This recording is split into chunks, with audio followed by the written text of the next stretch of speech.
What's going on, guys? Blacklisted voice. I think this is episode 42. Maybe not. I lost count. But we are here with Robert Gerdes, my very first CrossFit coach. How's it going, Rob? What's up, dude? Not much. When do you count that start? Like, I was your first. Do you count it as starting at Camp Schwab in Oki, or do you start it at?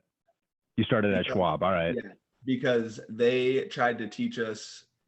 We did my very first CrossFit workout was Murph at BRC, and they tried to Oh teach yeah. us how to do kipping pull-ups and air squats to death in like 5 minutes after having gone and got to level 1 like literally 5 minutes ago.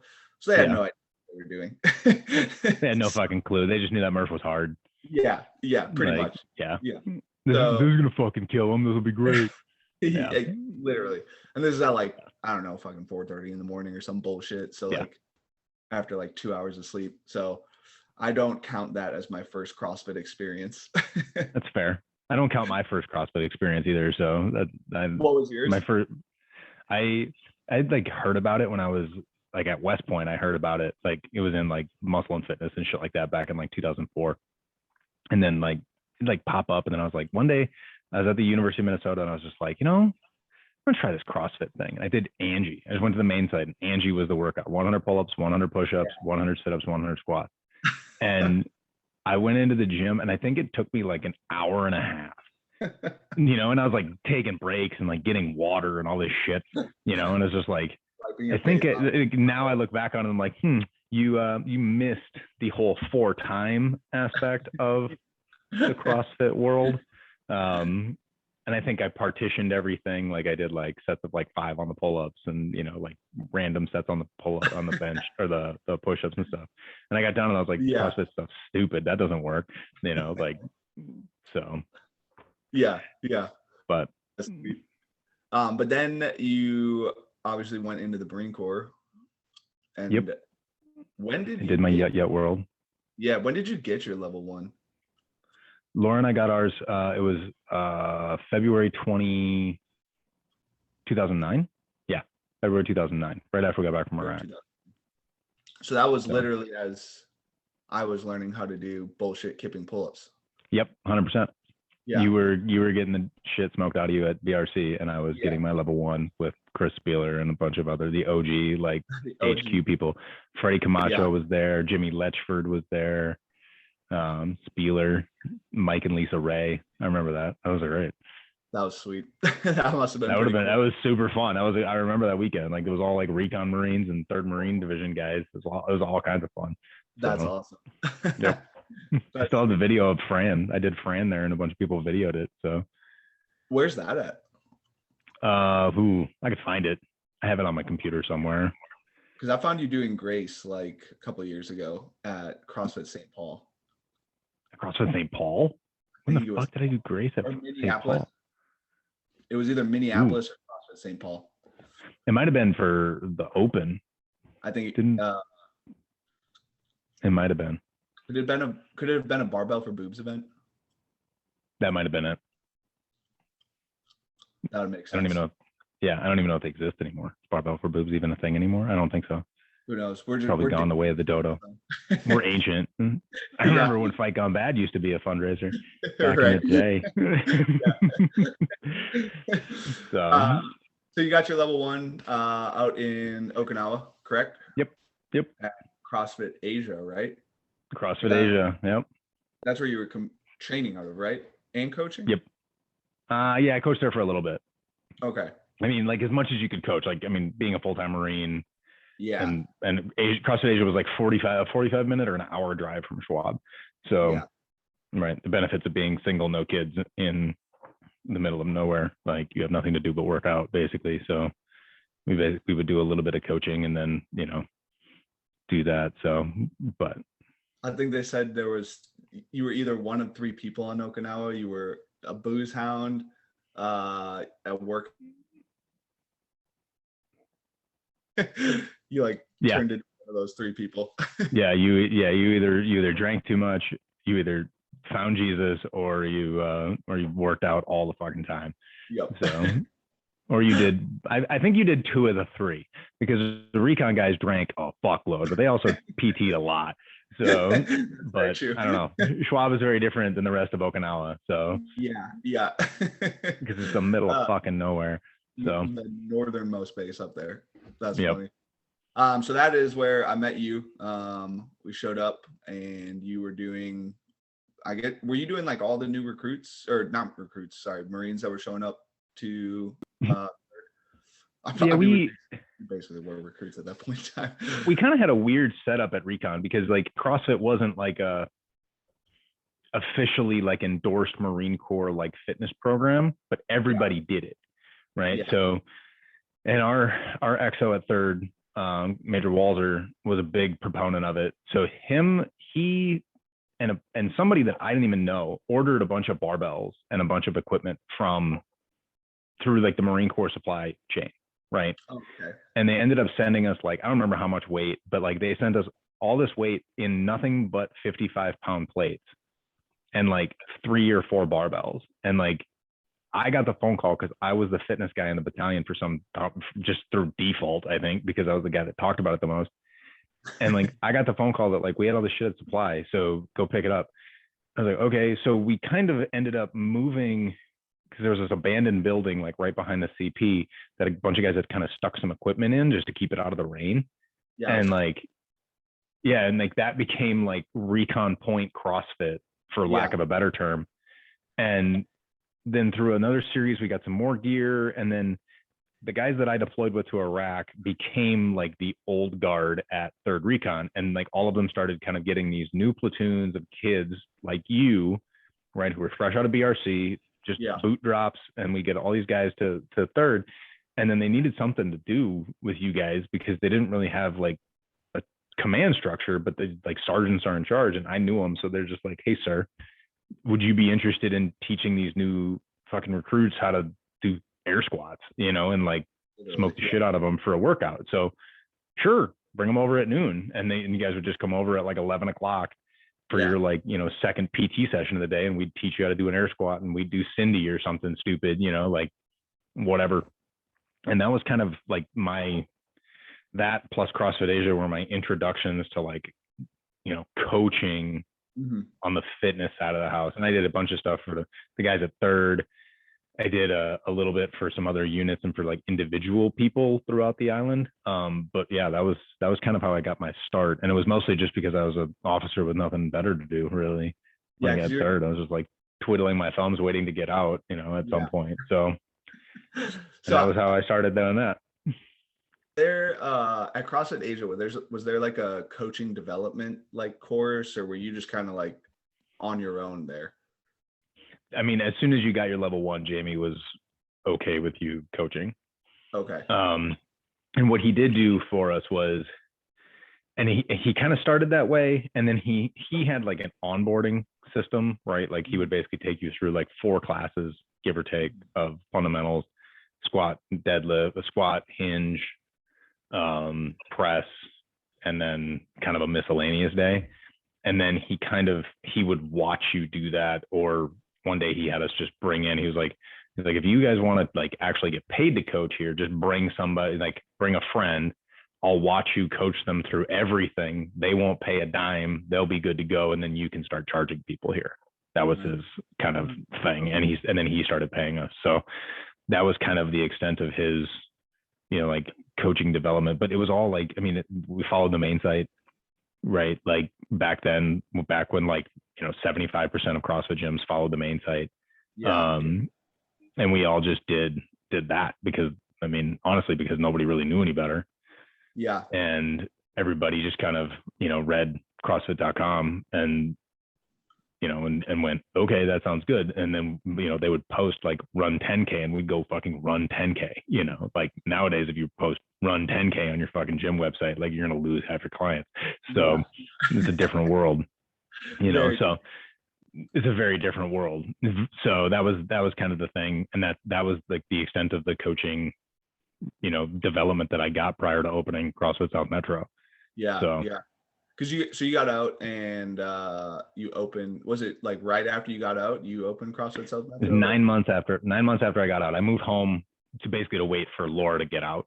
Because she was still in Okie. She was in Okie through that summer. And then September 2009 or 2010, we took out the lease and we started October 1st. Okay. For those of you that don't know, Laura is Rob's wife. My wife. And baby mama. So, so October 2000. Third time over, by the way. I don't know if I we're having another one. Congratulations.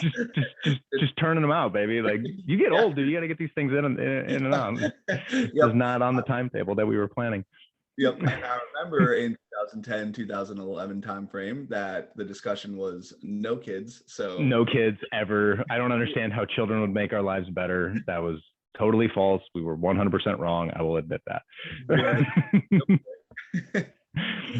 Kids are amazing. Anyway, so yeah, October 2010, we opened the gym. Okay. So I went over to second in, man, I think it was the end of 2010. Yeah, November of 2010.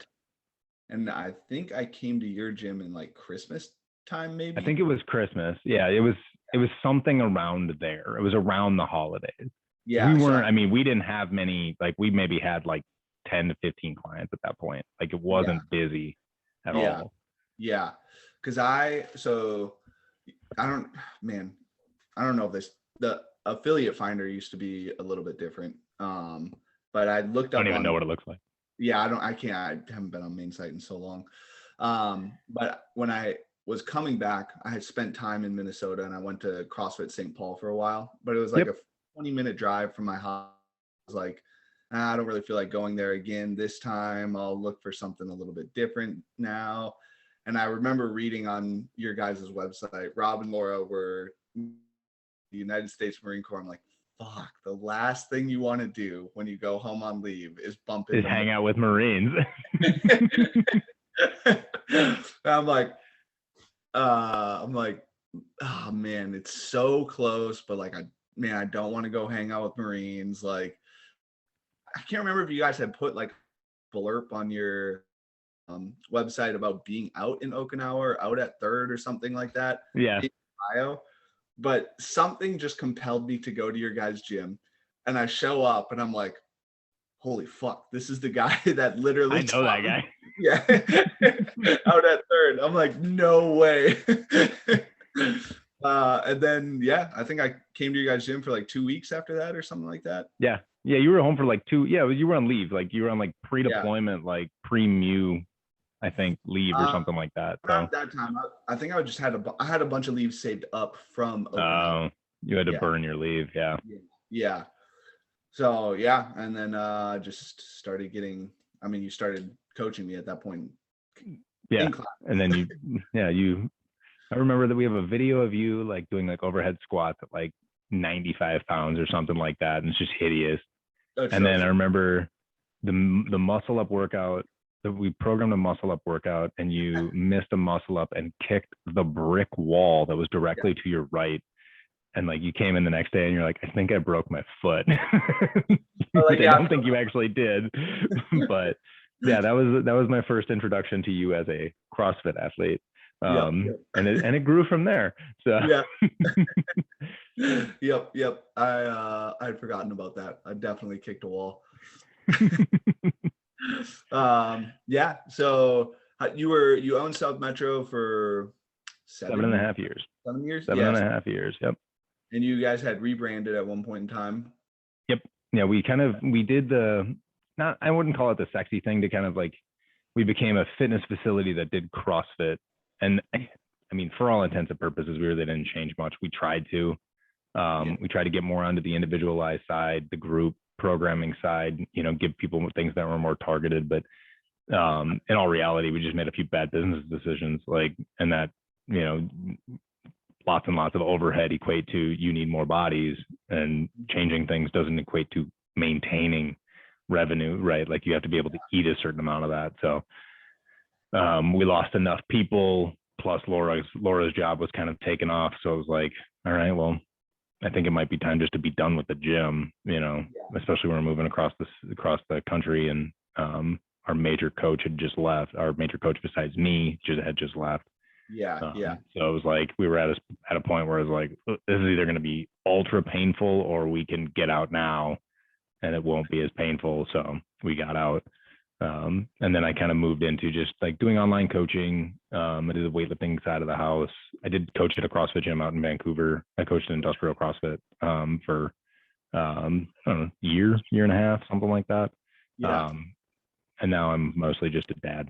So, and then I have a few clients that I work with, here and there. So what over the course of like the last 11 years, pretty much, I guess almost 12, what are some of the changes that you've seen throughout the industry? Ooh.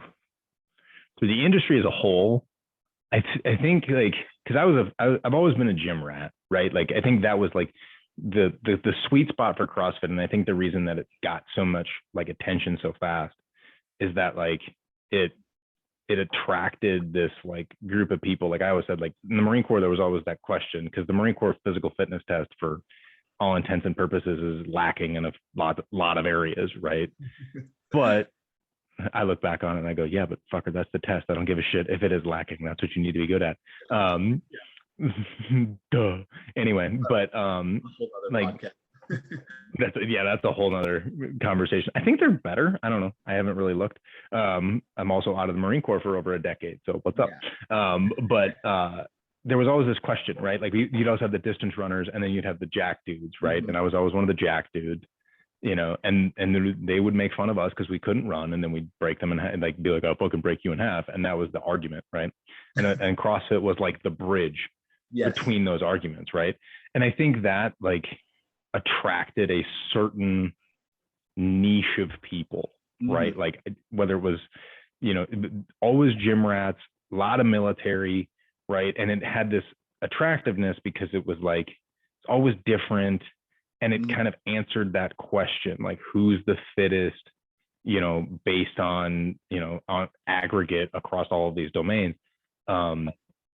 And that's how I approached it for a long, long time. And then through CrossFit, you started to see, and through the CrossFit games, you started to see these certain skills kind of bubble to the top. And I've always been I wouldn't call myself a big guy, but I'm a bigger guy. Like I got out of the Marine Corps at 205, 210 pounds. I weigh like 220, and I actually fight really hard to keep my weight relatively low. I would love to get back down to 200 pounds, but that's another conversation all in its own. That will be a long-term project, but, and like, you kind of saw the weightlifting world kind of bubble to the top, right? Like, and so I competed in the games in 2009. Laura competed in the games in 2010. I went to regionals in 2010. And this is back when there were regionals. Also, sorry, side note, you can find Laura doing, Murph, or no, Amanda, yep. Online. And you watched, I think it was the second heat she was in. I'm pretty sure it was the second heat. And she's the first one off the muscle ups, and she never gets back to the bar because she couldn't snatch 95 pounds. She couldn't squat snatch it. And she ends up taking off her shoes. She's responsible for a rule at the CrossFit Games that you cannot take off your shoes on the competition floor, which is hilarious because back then, I mean, like Jason Khalipa damn near like threw his fucking barbell into a camera during. Yeah, that was the wild. The games was pure fucking chaos, right? Yeah. So like I did regionals in 2010, and I decided before regionals I was like I really want to try this weightlifting thing. So I started weightlifting competitively, and I brought all the things that my coach, Brian Derwin, Team Spartacus, what's up? Everything he taught me, I brought back to the CrossFit world. And we were training a lot of like, we would do snatch and clean and jerk, and I would teach it the way that Brian taught it, and that kind of stuff. And that kind of held pretty steady. I remember like through the outlaw CrossFit days. I know you followed the outlaw way for a while, like this idea that like you always need to be stronger, you always need to be stronger, you always need to be stronger. And then you kind of saw that kind of give way, kind of right as I was doing my OPEC CCP, to this idea that you kind of see morphed now of like the CrossFit world is work capacity, right? And the aerobic like needs of a CrossFit athlete are so significantly beyond what other sports have, right? And you saw like the Rich Fronings of the world who would do, 4 or 5 workouts a day and like these long, not long training sessions, but just lots of training, and they're doing lots of touches and they're doing all these things. And then you started to see that kind of, broaden out, and then the rise of like individualized programming and blogs and people following blogs and doing blogs to get better. And now now I'm also relatively removed from the CrossFit world as a strength coach. But what I have seen is like, there's like, and in talking to other people, like, and having conversations with other CrossFit coaches, is like, there's like the competitive side of the world. And then there's like all the other people that do CrossFit, and they're not even playing the same sport anymore. Like, right. They're not even living in the same house, if you want to call it that. Like, it's such a different world for the people that are legitimately competitive, So it's that's how I've kind of seen it come about. So it's definitely, I mean, you kind of, to your last point, like you kind of started to see the separation between people doing more than just your average fitness class in kind of when I was entering into the sport. So like I followed Outlaw for a while, and that was a lifting piece, a squat or deadlift, a conditioning piece, and then accessory work, and then maybe some PMs here and there that were like sport specific, and like that was way more work than a CrossFit class ever had. It was a strength piece and then a class. I remember the gym owner that I had, I think he might have been upset that I was doing not the classes at the time. Like, well, look at Chris Bueller, like all he does is the classes. And I'm like, yeah, but he has 2 decades worth of fitness under his belt. He was a wrestler. Like, I mean, he's got a world of fitness that he's building on. Right. So, there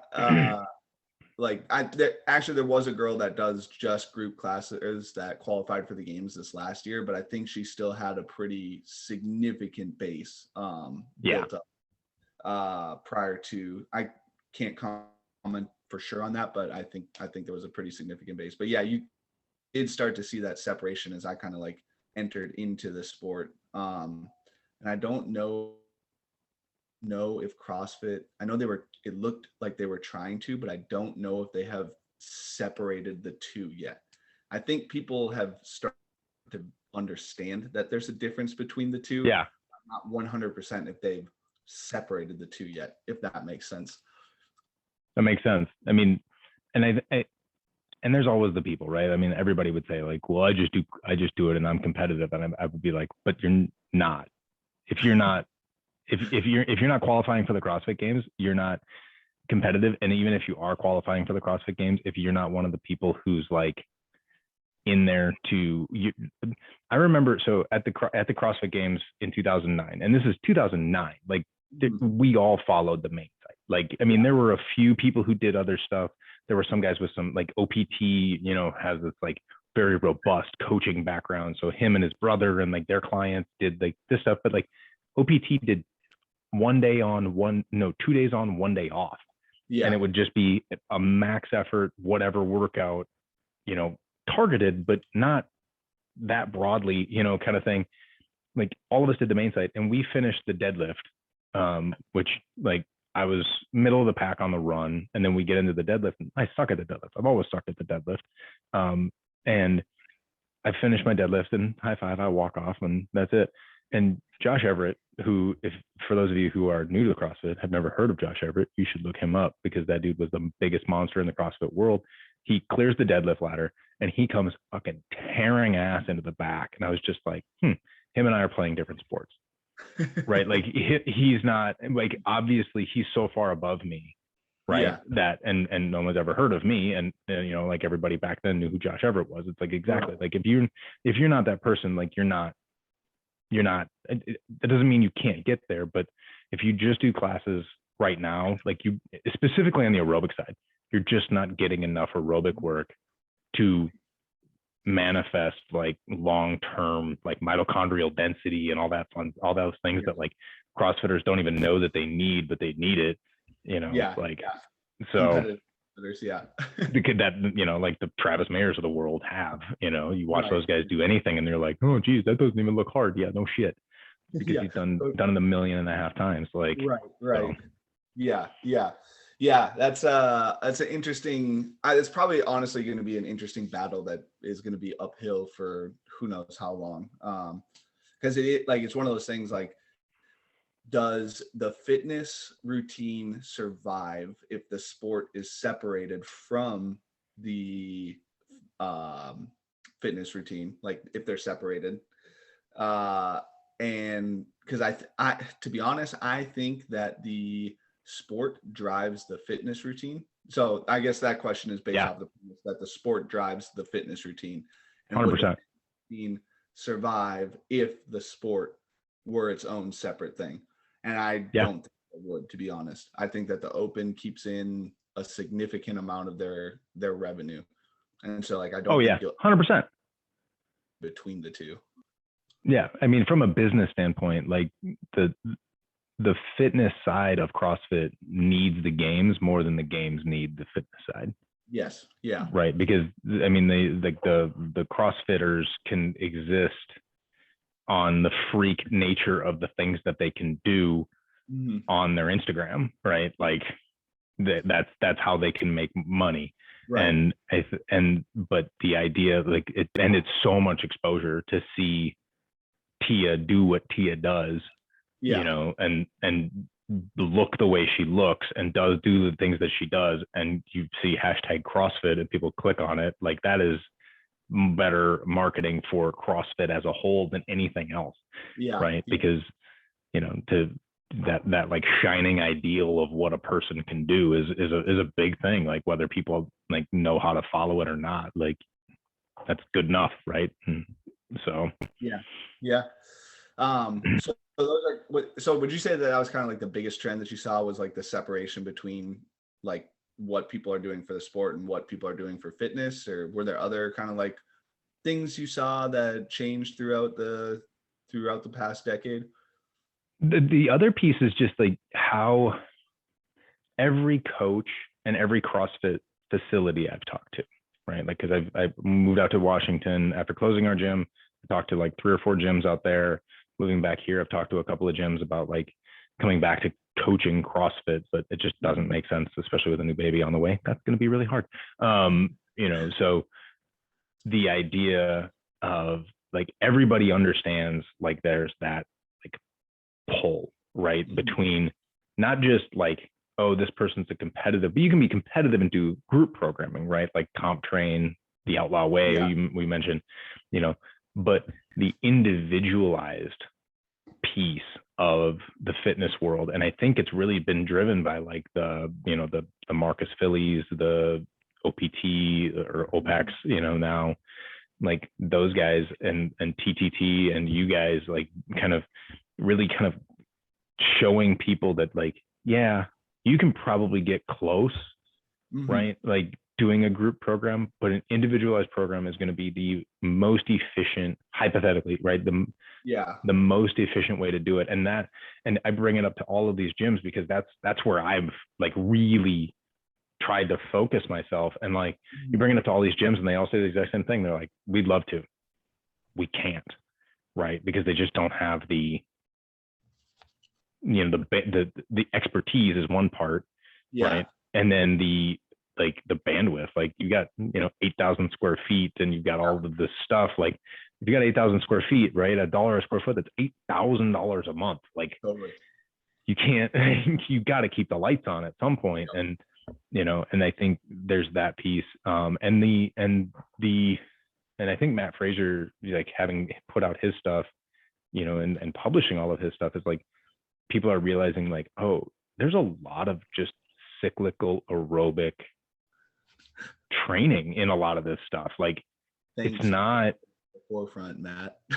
Yeah, exactly. I think Matt gave everybody the secret sauce. Go fucking learn to love a rower, right? Yeah. Like, that's exactly what it is. And right. and I think there's a lot of people that look at that and go, maybe I'm doing this wrong. And then I think there's a lot of people that look at that and be like, you must be lying. Yeah. You know? I think, and like not only like, I think Matt brought to the forefront was how important a base of fitness is. Yeah. Like, you have a lot of people that come in now and just start CrossFit classes. So they're snatching, they're clean and jerking, they're doing kipping pull-ups, they're trying to master a muscle up when they've never even done seated dumbbell strict press, bicep curls, tricep extensions, literally push-ups, like, and just tons of volume of that stuff. And then like literally just done a simple running program. Like, they just come in, start doing CrossFit right away. And it's like, CrossFit is a sport. Like, it is important to build your base before you start the sport. And I think that's one of the big things that Fraser's program brought to the forefront, is how important it is to build the base. And then also the other thing I think he brought to the forefront was not everything needs to be 100% intensity, and how easy it is to build volume through something like an EMOM or an easier, like conditioning component, which actually I think Froning was doing from like 2010 to like 13. He was. But that's exactly what he was doing. That. So, but yeah, to kind of caveat off of some of what you're saying, and I think we're going to touch on this maybe later in the podcast, but you kind of talked about how like the blogs were pretty big kind of back in 2011, 12, 13, or like, I think that's when Comp Chain started, Outlaw Way. Now OPEX had their thing at that time. And then you started to kind of see this shift towards individualized coaching in like the 13, 14, 15, 16, and honestly kind of all the way up until 20. It was like this big push for individualized programming. And now that in 2021 we had Tia release her Proven Thing, Fraser release his blog, Mayhem Athletes doing really, really well. So you're starting to see this blog and group programs starting to resurface again. I think some of it obviously has to do from the pandemic and like people being locked in their house all the time, and now they have the same program as people and they can go to the gym and train again. Or you have a group of people online that you can train with, right? I know that Kyle, how'd you do on your fucking squats today is a very powerful motivator, right? Totally. I mean, I remember doing the Outlaw Way, and every day I would scroll through the comments. Gerald Sazzer, I don't know. I remember him. Yeah, I would look for his score, and then I would try and beat his score. Jesus Christ. Was pretty Gerald much was a fucking monster. But that was like, I mean, I understand that, but I think what people are going to start to see again, it's going to take probably a year before people start to see this, is the blog will get you good, but there are always going to be little components of the sport that you specifically need to touch on, whether that be more aerobic work than the other individual, more strength work than the other individual, skill work than the other individual, that you're just going to miss out on, and you're going to need an individual coach for those things. And so like the market, I mean, maybe it will be a couple years, because I think blogs survived for quite some time years ago, I guess a decade ago. But I think over time, the individual coach will start to really kind of come to the forefront again, and you'll start to have a little bit more of a push towards individual coaching. Or maybe it'll be something completely different. Maybe it'll be like a hybrid between the two. Yeah, and I think like to come like to kind of like bring that back, it's like I always loved, like, there is nothing's perfect, right? Like I work out on my own, right? But what I do is totally geared towards just like movement quality and like blood flow and core strength and like longevity, because my training is not targeted towards what I can do in the gym, or it's targeted towards what I can do on the mountain, hiking and fucking, with my bow, and not getting strangled by my friends at jujitsu. Like, that is the extent of what I want to do. Right. And I want to be able to do jujitsu until I'm fucking 90. Like, that is, and I want to be able to bow hunt. I want to be able to pull a bow until the day I die. Like, that is what I want. And so that's how I always looked at it. And like, for me, I've even gone backwards, right? Like, that idea of like, so many people dive into classes, and like, I actually did the math one time. Like, prior to ever starting CrossFit, I had done more than 10,000 pull-ups in my life. Like, I did the math in my head. I was like, this is the programming I did in high school, which was so stupid at the time. It was geared towards going to be a Navy SEAL. Like, yeah, you have terrible eyesight. You're not gonna be a Navy SEAL, asshole. And then through the Marine Corps and that kind of shit, like, I was like, yeah, like and then they kind of talked about that, but like the expansion of the group programming, that on a macro level is CrossFit.com back in 2007, right? And you had all these people, Chris Spieler being one of them, me, all these other guys with this massive base of, whatever it was, wrestling or football or the Marine Corps or the SEALs or the Rangers or whatever. And all these guys and ladies with this crazy, like, big background in fitness, and now they do this group program. So you get this big camaraderie, right? But you lack all of this stuff. Like, my big joke, about the Marine Corps PFT, like, my 3-mile PFT never got any better the entire time I did CrossFit, right? I ran a 20:30 when my first PFT at Recon, and I ran a 21:07 my last PFT at Recon. I did CrossFit that whole fucking time, It never got any better. And guess what? Like, that is a problem, right? If you're a Marine, you need to be able to run. And all the enlisted Marines that are out there, if they ever hear this, I'm like, fuck you, sir, right? Like, fucking ran a 21, go fuck yourself. But, but that's the idea. Like, I didn't get any better at it. And like, the idea that these people can just jump in, and all programs are going to be lacking in something, right? Like, doing my own programming, I have no one accountable to it but me. And that is very difficult, right? Like, my wife and I had a very busy day. Grandma and grandpa are here to help watch the kids. I didn't fucking do my training today. And I will take my program and I will drag it to next Friday, and I'll drop it in, and I'll go, that day of programming is done for me, right? Like, whereas if you have a group program, there's at least one other person, right? And I do my own programming, which is also a problem, right? But even having a coach, like, everybody who goes one-on-one with a coach, like when I worked with Keith from Revival, and multiple days where I just feel like, I feel like shit, I'm not doing today, right? And he's the only person you're fucking accountable to, and he gets it, right? Like, versus, the whole idea of like, get in, loser, we're going, like, that actually is very palpable at some point. Like, I do think that if you could find a way, and that's why I've always had this idea of like, if you had something where you had like a certain amount of group, but a certain amount of individuals, and there was some sort of blend or overlap, I think would get the best, because you have some sort of hybrid, some person that's going to be, because you do need the people that are like I've also been sick, because apparently when you have children, you get sick all the time. I mean, who knew? But no, not like, a thing. No, not a thing at all. They just sneeze in your eyeball while they have the cold, and you're going to be fine. Yeah, exactly. Like, it was a rough 2 weeks. I've been to M Theory to do jujitsu twice in the last 2 weeks, which is not me at all. I have a client that has been sick for the last 2 weeks too. Yeah, you're sick all the time. It's like, oh, Jesus Christ. But this idea of like, that you can do, like, if you need some amount of the like, get in, loser, we're going, and you need a certain amount of like, ooh, dude, good idea to take that day off.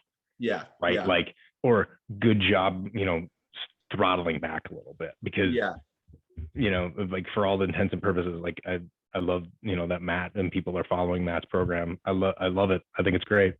You're not Matt Fraser, right? Like, for all intents and purposes, you are not Matt Fraser, and you can get close, but I can't handle that much volume. My body would fucking fall apart. I'm 37, but even when I was 24, my body probably couldn't have handled that much volume. Like I remember doing multiple workouts a day for Brian back when I was lifting, and like I would do it for like, I would make it through, he would program 2 sessions. I mean, and we did Bulgarian weightlifting, which was brutal on my body. And we can talk about the Bulgarian system all day. It's fucking stupid. Anybody that wants to try to do it, you're an idiot. Unless you do massive amounts of steroids. Just a disclaimer, make sure you're on drugs. Make sure you're doping heavily, and make sure you're sleeping with lots of Russian prostitutes, because that's what those guys did. But those guys, like, he would program 2 workouts a day for me, right? Fucking all day, all except Saturdays, he would program only 1, because that's when I lifted with him. And I would come in and I would do Monday, I would do okay. Tuesday, I would do okay. Wednesday morning, I'd be destroyed. Wednesday evening, I would barely be able to move. Thursday would be a rest day. Friday would be a wash.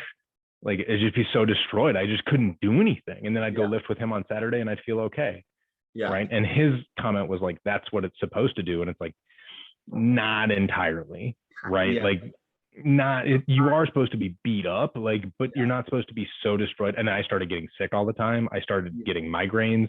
Like, I had like massive, like, just anaerobic, like, shock to your body, especially weightlifting. Like, it was so brutal. It's just like, like, spoiler alert, you're not a Bulgarian weightlifter in the 1980s. Like, you're not going to survive this, Yeah. So you're a small business owner in Minnesota. Like, you're gonna fucking die. You're doing this for fun. Like, Yeah, and I think that's where. So, shameless plug here. We just released a program as individual components and team components to it called the Syndicate. I love it. Yeah, so you guys can sign up for that if you want to see what that looks like.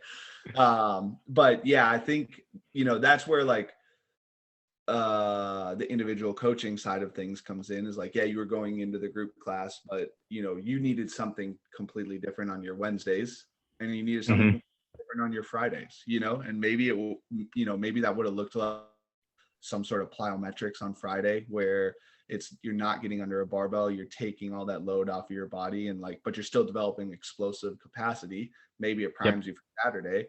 But like, you're still getting the individual side of things, and you're still going and lifting with the group, where like you're throwing down hard on Monday and Tuesday and Saturday, and so like, sort of hybrid method is like the ultimate goal. It's just like, how do you figure out how to do that for individuals? Like, how do you figure out how to do that for somebody, but then still make it individualized at the same point in time? Because like right now you're these training like centers, almost like a bunch of games athletes will get together now, and they'll pretty much follow the same program, and they'll do it all together. But they're not, now it's kind of running into your roadblock, because they're not getting all the individual attention that you need. So it's like, how do you, like, I guess the question now is like, how do you give that individual the attention that they need, but still give them some sort of group exposure or, intensity based stuff? Yeah.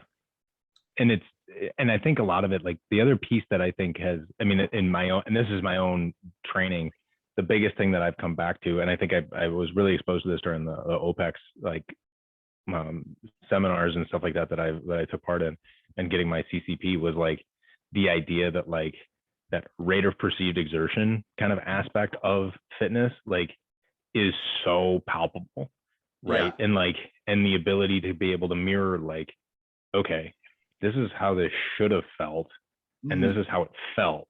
Okay, so how does that go? And like the inclusion of like rate of perceived exertion with like heart rate variability and like all of those recovery metrics, and like the science to training has kind of entered the CrossFit world, versus CrossFit influencing the science part. And I think CrossFit did a really good job of that for a long time, was like, you would see, the Lifetime Fitness world, right? Like the CrossFit world brought a lot of elements into Lifetime, and now Lifetime is bringing elements back into CrossFit to be like, hey dude, those blood work stuff matters. right? Like, like it really does. And, and Rob Wolf was a big piece of that, and the Greg Everetts of the world and those guys. So yeah, but the ability to do, and you have to have both. And I think Kelly Wild, a good friend of both of ours, and I'm going to Pan Am's. What's up, Kelly? Yeah, she made the Pan Am team. So Ecuador, I think in December. Okay. She's a lifter. She's a lifter for Cal Strength. She competed with Kyle on a bunch of games teams at Timberwolf CrossFit, and she got into Olympic weightlifting, and she did a camp in Utah for USA weightlifting. And like I remember her and I were trying to connect to do a podcast and kind of recap her recent national championship. Shout out to Kelly. And I was like, and then we finally connected, and I was like, tell me what happens at a weightlifting camp, right? Like, did you guys do all the same program? Did you do all of this? Like, what did you do? And she goes, actually, we all did our own programs. Yeah. Right. But they just did it in the vicinity of these other coaches, these new coaches. So they get a new fresh set of eyes. Yeah. And, and some people were like, some people, the guys from Cal Strength all had their stuff and they weren't near a meet, but a couple of the lifters were like near meet prep. So they're doing a lot more, like heavier stuff and like singles and, but she's like, everybody just did what they did. And then everybody kind of had a max out day on Friday. And I was like, that's perfect. Like, that's the exact thing that you should be doing, right? Like get in this world. Everybody is supportive and doing this cool stuff. Oh, by the way, you're all doing this, but then on Friday, we're all going to do this one workout together. Yeah. And I thought that was a really cool idea. That's almost kind of what, I mean, when I was competing in CrossFit, that's almost kind of what I would do leading up to the season. Is like Monday, Tuesday, Friday was my own shit. And then Saturday we would get together as the team and we would just do like 3 hours worth of training. And that's kind of what we're trying to build down here is like Monday, Tuesday, Wednesday, Friday, you do your own shit. And then Saturday we throw down for 3 hours of training. And then as the season progresses, like where like this, like the coaching side of CrossFit is still so new, the periodization of actual training and sport is starting to become a lot more prevalent. Where, okay, June to, or let's say post games to January, you're doing one session with the team, and then January to March, end of the Open, you're doing 2 sessions with the team, and then March to semifinals, you're doing 3 sessions with the team.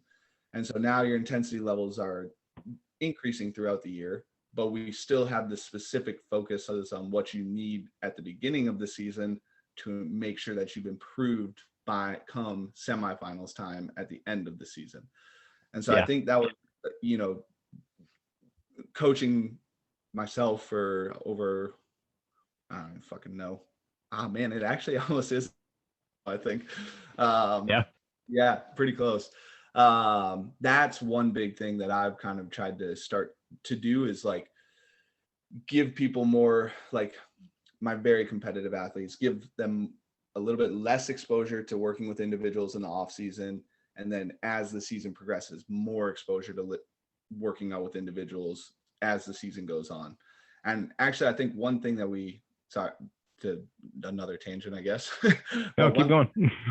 At the end of the year, this year it was so much fun to be working with people that after the season was over, I think everybody was so just disappointed that the season was over that they had a tough time getting back into training and finding the fun in training again, because it was so much fun to throw down with people for 3 times a week. So and have those like just intense sessions. Like the body just can't like sustain that though. That's the only thing is like you can't. You will so bad if you try and do it around. The wheels are gonna fall off at some point. Yeah, like you can't. I mean, like race cars need fucking, race cars need tires. Race cars need, like I've always joked, like my dad's an engine guy, so we would go to like a Top Fuel like drag race, right? Yeah. And they run 1,000 feet, right? 1,000 feet as fucking hard as they can, 330 miles an hour, and they go back and they rip the entire engine apart. And they throw the tires in the fucking garbage, right? Like that's because that much power was right, put in. requires a recharge. Like we need to rebuild this thing now. And it's the exact same thing with a person. If you go, I mean, if you're going ultra hard for multiple hours a day, one day, you're gonna have to pay the bank at some point, right? Yeah. Like you can't keep doing it. And the recovery side is the other piece that I think has really, and yeah, like balancing that is really hard to do. Somebody was saying that they think that that's kind of like what Fraser and Froning have mastered was the recovery. Oh yeah. I mean, I wouldn't disagree with that, but I find it hard to believe that they're recovering more or better than some of these other athletes are working out full time. I don't know what your take is on that. I think there's something to be said about like they mastered recovery to they definitely did something different, right? Mm-hmm. Like yeah, I do think like, I mean, I remember, I think it was the first games that you did with Max, yes. with Max as your coach. And you had talked about like, like, what do I eat at the games? And Max is like, candy, whatever the fuck you want. I don't care. That was Megan and Andrea, actually. Oh, it was. Okay. So yeah. Megan and Andrea. Yeah. And like I remember I listened to like Rogan's podcast with Fraser, which is also a little crazy that a CrossFit Games athlete has been on the Joe Rogan Experience. Yeah. Which also gives you an idea of like how much Matt Fraser transcended the CrossFit world. And Matt talked about, he's like, I can't eat Snickers anymore. Right. And like, he goes to this like doc to run on a treadmill and the doctor's like breaking down all the fucking numbers. He's like, doc, I don't care why. Just tell me what I need to do. And he goes, oh, take like 1 gallon of like that drink mix it with 12 ounces of water and chug it after every workout. And he's like, done.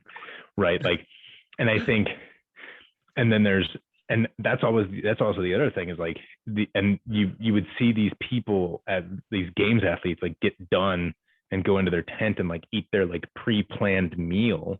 Yeah. And it's like, no, you don't. Like, this is not the time, right? There's a difference between, and Kelly and I kind of had this conversation on one of our podcasts, is like, there's a big difference between, like needing to do it now, right? And doing it sustainably, right? Like if you're trying to like, I mean, if you're like, I remember Spieler is a great example because he was 135 pounds, and he got up to like 150, I think, or 148 or something like that, which for a guy that size is impressive, right? But he was eating so much food, and like for all the guys that needed to lose weight, like over time you do that, but when it's time to go, you got to go, right? Yeah. And like there's no time for halftime adjustments. We get to deal with the consequences of this weekend later. Yeah. Right. Like I remember Kelly hitting her, like dropping the barbell on her thigh in Chicago, right? When you guys took first at regionals, and these doctors are like giving her,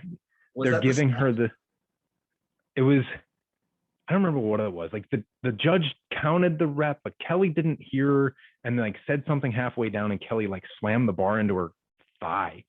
And like, she goes back and I'm like, go talk, like she gets the thrusters. Yep. And the doctors are like, all the medical personnel are like, you need to ice, you need to do this, you need to do that. And she came over and told me what they said. And I was like, absolutely not. Like they're looking at like, we need to make sure this doesn't, like this doesn't get worse. And I'm like, no, we need to make sure that you can compete today, tomorrow, and Sunday. I don't give a fuck. Right. We will deal with the ramifications afterwards. So, I mean, we had her like slow spinning on the bike, lots of massage. And like, I remember like, she was just like, at some point she was like, she could barely walk. And I'm like, oh, fuck, we'll figure it out. Let's go. Like you need to do this now. And that, or like sideways overhead squat, especially back then. But, and I think that is something that Fraser and Froning, that is a mentality that they brought to the sport, that is treating it in that manner. Like, we got to go, dude. And I don't give a fuck what we have to do. I will do it. I'm going to win, and I will deal with the ramifications later. And they did that better than anybody else. And they did it on their own. And they were also those guys that like, completely structured their lives, whether through kind of like Rich just kind of doing it by nature or Matt doing it deliberately. They structured their entire lives around training. Yeah. Right. Like, I mean, Rich had it when he was at Tennessee Tech, you know, just because of the nature of his job. Like he had access to a gym 24 hours a day. Right. Yeah. And he got paid well enough to make a decent amount of money. And then he, you know, gained off of that. And I think, and Matt fucking lived with his mom and dad. Like the videos of him when he won his first games and when he was like second, that first year, the first year that he took second, there's like video of him like fucking training in his basement at his mom and dad's house. Yeah. Right. Why? Because his whole life is he offset his plan. He's like, I want to be really good at this. That means I need to let all this other stuff go by the wayside. I don't have like my Instagram is the only thing I'm going to try to keep up.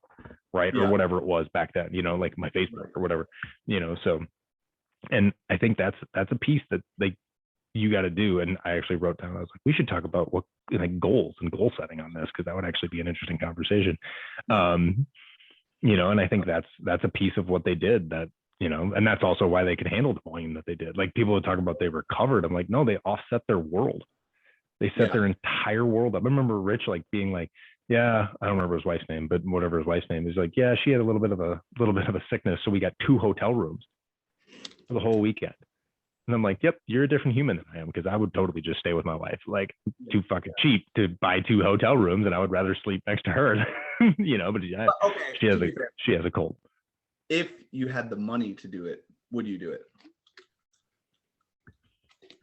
Well, I mean, it depends. Am I getting paid to do it? Right. Like, and I think, well, yeah, like if I was good enough, like that's the other piece is like that I always have to remind people is like, people talk about like the 10,000 hour rule, like, and like that kind of stuff. You have to earn the right to work out that often. Yeah. Right. Like I can't train like Matt Fraser because I'll never get paid to work out the way that Matt Fraser did. Totally.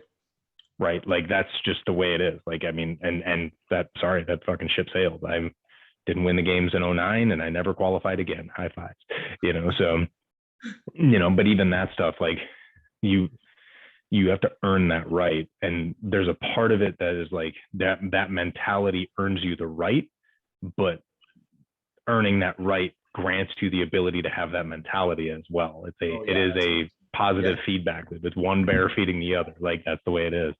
Yeah. So like it's almost like you can't achieve that without that mentality, but you also can't have that mentality without achieving that. Like, yeah. And yeah, like I can want to be an NBA basketball player all day long. It's not going to matter. Like I can have, you know, the Mamba mentality that people would talk about for Kobe Bryant, but sorry, I'm not 6'5", and I'm not, you know, like it didn't have a massive basketball background. Like Bert Kreischer has a skit that he talked about Ralph Sampson in, and it's like one of the quotes is like, you're right. You didn't become a professional NBA basketball player because you decided to not swim one summer. It had nothing to do with the fact that you grew to the freakish height of 7 foot tall. Yeah, exactly. Yeah. Exactly. I always think about this too, is like there's levels to everything, right? Like there's people that compete at the games, there's people that compete at semifinals, there's people that compete at quarterfinals, the Open, all the way down. Yeah. But the mentality of things almost doesn't have a level, and you can see individuals that might have, you know, Froning or Fraser's mindset and mentality at the semifinal level. They're just not as talented as Froning or Fraser. And you can see people with the same mentality at the quarterfinal level. They're just not as talented as that semifinal or the Fraser and Froning athlete. And so I think that's one thing that you can like, I think it's always important to watch those people and understand that mentality, to develop that mentality. And a lot of it is just literally giving everything you have every single day in whatever you're doing. And trying to just pull things from them though, and try and mimic those things if you're not at that level yet.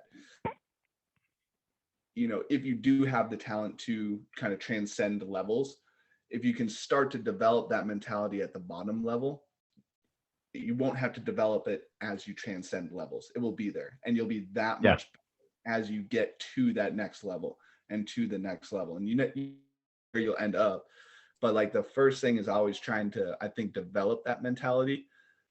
Maybe you don't get to where you want to go, but at least you can carry that mentality into other areas of your life whenever you go and pursue other endeavors, if that makes sense.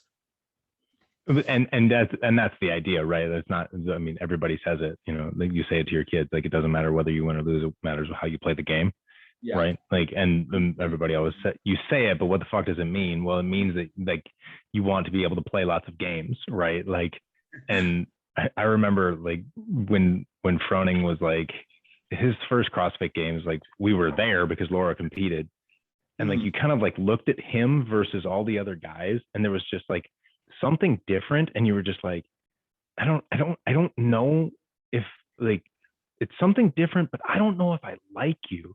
And then you listen to him talk and you're like, God damn it, you're cool too, you know? And it was just like, man, this guy's kind of got everything. But that is a good point. Like that mentality transcends sport in general, right? And it's what allows you to play lots of games. Yeah. Right. Like it's the killer mentality, but never at the expense of other people. And that kind of that, you know, that the gracious winner, right? But never self-deprecating, right? Like Tia learned, you know, in her kind of ascension into the CrossFit world, like you can be gracious in this, but not self-deprecating, because that's actually negative too. So yeah, it's definitely something. It's the mentality transcends just the athletic realm, and it definitely is present at different tiers. It's just a matter of like, sorry dude, you're 6'4", you're not gonna fucking win the CrossFit games. Like you should have, here's a sport, it's called basketball, it's gonna be better for you. Like here's a mass gainer and there's a defensive end position. Yeah, no shit. Go learn how to catch a football, dude, you're gonna be great. Yeah, it's just like some of those people don't get exposure. They just don't get like, they might have a great mentality. I mean, you see it all the time in the Marine Corps, like some of the most impressive human beings I met in the Marine Corps, but they're never gonna give themselves exposure to like how they deal with things and how they deal with stress and tackle situations. Like they just don't have or they're not going to create the exposure for that. Obviously it's a little bit different in sport. Like maybe you just don't transcend to something that impresses people, but I find it, so I think there's like different levels of it too, if that makes sense. Like I would lump Froning, Jordan, and Kobe into like one category of like winning. I would lump like LeBron, Frazier, and maybe Tua. They're just like, something is different between those three and Jordan, Kobe, and Froning.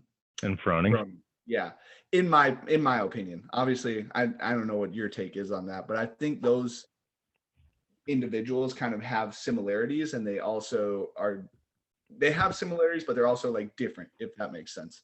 Yeah. I mean, the Jordan LeBron comparison has been done to death, right? Like, I mean, and I always say like people always want to compare them. I would lump Brady in with Frazier, Jordan. Oh, yeah. As well. Yeah, absolutely. Like there's a killer aspect that like there's the old like Mighty Ducks movie, like it's not worth winning if you can't win big, right? Yeah.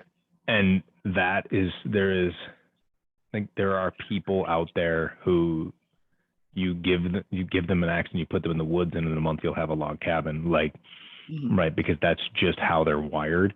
And like that is like, you can see that in Frazier, right? Like Frazier and people hated him for it, right? Like people really like strongly disliked him to a certain extent, because he was just like, no, I'm here to win. And that doesn't mean that he wasn't great, and doesn't mean he didn't have friends, but like friends ended at like Matt Frazier would never, I'm not going to say never, because God knows, maybe he will, but like the idea of doing a team and Matt being on it, I'd be really surprised if he went team. Yeah. Because that mentality is so within him versus Rich. Like when Rich was like, yeah, I'm going to go team, I was like, yeah, that's 100%. Like that totally makes sense. That's just who you are. Yeah. Right. So it's just a very, and people could say one's better, one's worse. I don't know. They're just different. Yeah. Right. Like that's the way it is. Like, it's just different. And, you know, yeah. Sorry, I was going to say, I haven't looked at that perspective before. So that's interesting. Yeah. So, and both of them work, obviously. Right. Like, right. Both of them are perfectly like, it's almost like one mentality elevates those around you, and then another mentality elevates you to great performances. Is that a good assessment? Well, and like one of them is like the rising tide that rises all boats, right? Like that's kind of where I kind of see like Froning, where I see Matt Fraser as more of like the lead dog who like basically looks back at everybody else and says, keep up. Yeah. Right. Like, and if you can't, too bad. Yeah. Right. Like, too bad. You know, like, and that's, I kind of like, it reminds me a little bit of like, you know, like runs in like the Spec Ops world. Like, it's like, all right, we're going to run. And if you fall out of formation, get in the truck. And by the way, you're done. Like, you're out of the school. Right. Like, and that's just the way it is, you know, and that's, and granted, we never ran that fast, but you ran fast enough to drop people. Yeah. Right. And I remember being at a school at Ranger Training Brigade. And they were just like, that's the mentality you should have. It's like the lead dogs are the ones who set the pace. Now that's obviously not true, right? Like completely in the military, but in the athletic sense, like, I mean, that's what Jordan did at the Bulls. Like the Last Dance, like I thought was very interesting that people were like, he was such a bad teammate. I was like, he wasn't a bad teammate. He was just going to drag you to a championship, kicking and screaming. Yeah. Right. Like you could bitch all you want, but we're going to fucking win this thing. But at the same time, like he also understood people really well. Like if you look at what he like when Rodman left to go to his Vegas vendor, like Jordan was like totally cool with that, you know? And like speaking to your like lead dog like analogy, like I don't think a lot of people with a lead dog mentality would be cool with an individual just like bouncing like that, you know? So like that's fair.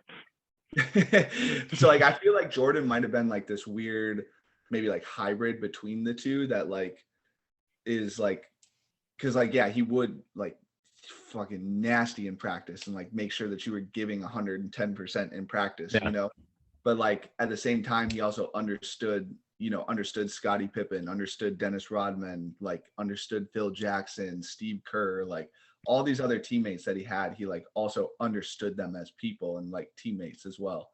So like maybe he is like this, like kind of going back to what we were talking about with like the hybrid method of training. Maybe there's like a hybrid model of like mentality between those two, like lead dog and rising tide rises all boats, you know?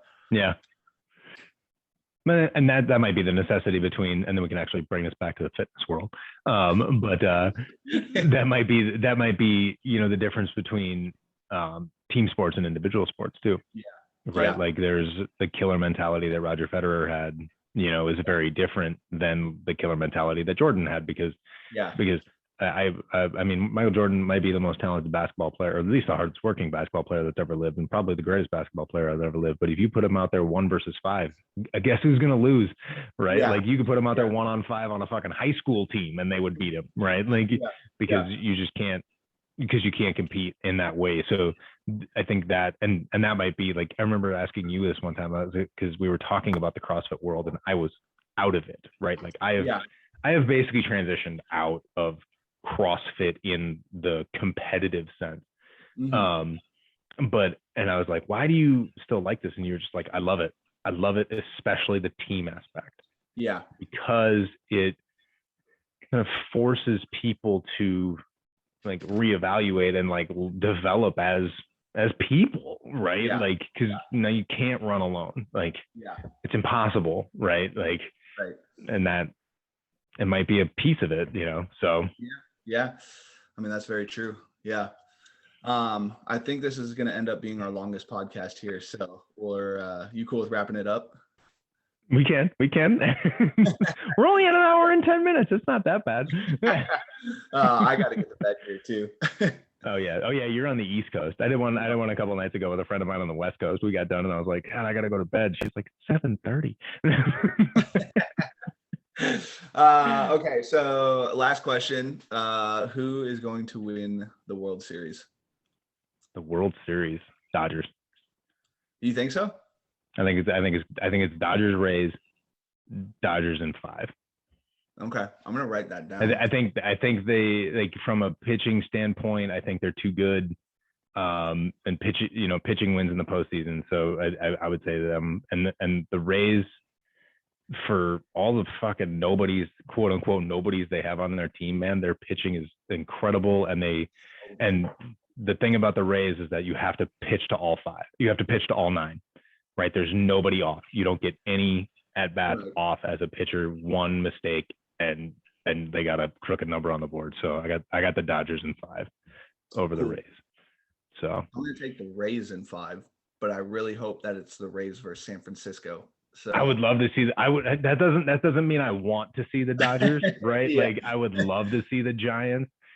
I would love to see the Giants, and I would honestly love to see the White Sox, but there's just no way. The White Sox, I think, went down 2-0 to the Astros tonight. Like, they're done. Yeah. Like, you're not coming back. But so I think that they're the rated team in the postseason. They literally were in the worst division in baseball, and they didn't win 100 games. Like, yeah, they're so loaded with talent, but they can't.